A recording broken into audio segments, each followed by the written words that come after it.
नाम की एक नगरी थी। उसमें धर्मशील नाम को राजा राज करता था।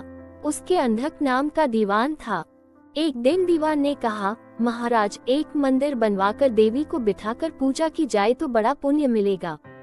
राजा ने ऐसा ही किया। एक दिन देवी ने प्रसन्न होकर उससे वर मांगने को कहा। राजा की कोई संतान नहीं थी। उसने देवी से पुत्र मांगा। देवी बोली, अच्छी बात है, तेरे बड़ा प्रतापी पुत्र प्राप्त होगा। कुछ दिन बाद राजा के एक लड़का हुआ। सारे नगर में बड़ी खुशी मनाई गई। एक दिन एक धोबी अपने मित्र के साथ उस नगर में आया। उसकी निगाह देवी के मंदिर में पड़ी। उसने देवी को प्रणाम करने का इरादा किया। उसी समय उसे एक धोबी की लड़की दिखाई दी जो बड़ी सुंदर थी। उसे देखकर वह इतना पागल हो गया कि उसने मंदिर में जाकर देवी से प्रार्थना की, हे देवी, ये लड़की मुझे मिल जाए। अगर मिल गई तो मैं अपना सिर तुझ पर चढ़ा दूंगा। इसके बाद वह हर घड़ी बेचैन रहने लगा। उसके मित्र ने उसके पिता से सारा हाल कहा। अपने बेटे की यह हालत देखकर वह लड़की के पिता के पास गया और उसके अनुरोध करने पर दोनों का विवाह हो गया। विवाह के कुछ दिन बाद लड़की के पिता यहाँ उत्सव हुआ। इसमें शामिल होने के लिए न्योता आया। मित्र को साथ लेकर दोनों चले। रास्ते में उसी देवी का मंदिर पड़ा तो लड़के को अपना वादा याद आ गया।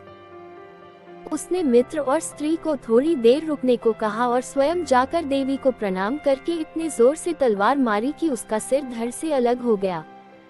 देर हो जाने पर जब उसका मित्र मंदिर के अंदर गया तो देखता क्या है कि उसके मित्र का सिर धड़ से अलग पड़ा है। उसने सोचा कि ये दुनिया बड़ी बुरी है। कोई ये तो समझेगा नहीं कि इसने अपने आप शीश चढ़ाया है। सब यही कहेंगे कि इसकी सुंदर स्त्री को हड़पने के लिए मैंने इसकी गर्दन काट दी। इससे कहीं मर जाना अच्छा है। ये सोच उसने तलवार लेकर अपनी गर्दन उड़ा दी। उधर बाहर खड़ी खड़ी स्त्री हैरान हो गई तो वह मंदिर के भीतर गई। देखकर चकित रह गई। सोचने लगी कि दुनिया कहेगी ये बुरी औरत होगी, इसलिए दोनों को मार आई। इस बदनामी से मर जाना अच्छा है। ये सोच उसने तलवार उठाए और जैसे ही गर्दन पर मारनी चाहिए कि देवी ने प्रकट होकर उसका हाथ पकड़ लिया और कहा, मैं तुझ पर प्रसन्न हूँ, जो चाहो सो मांगो। स्त्री बोली, हे देवी, इन दोनों को जिला दो। देवी ने कहा, अच्छा, तुम दोनों के सिर मिलाकर रख दो। घबराहट में स्त्री ने सिर जोड़े तो गलती से एक का सिर दूसरे के धड़ पर लग गया। देवी ने दोनों को जिला दिया। अब वे दोनों आपस में झगड़ने लगे।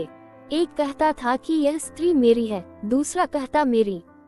बेताल बोला, हे राजन, बताओ कि यह स्त्री किसकी हो।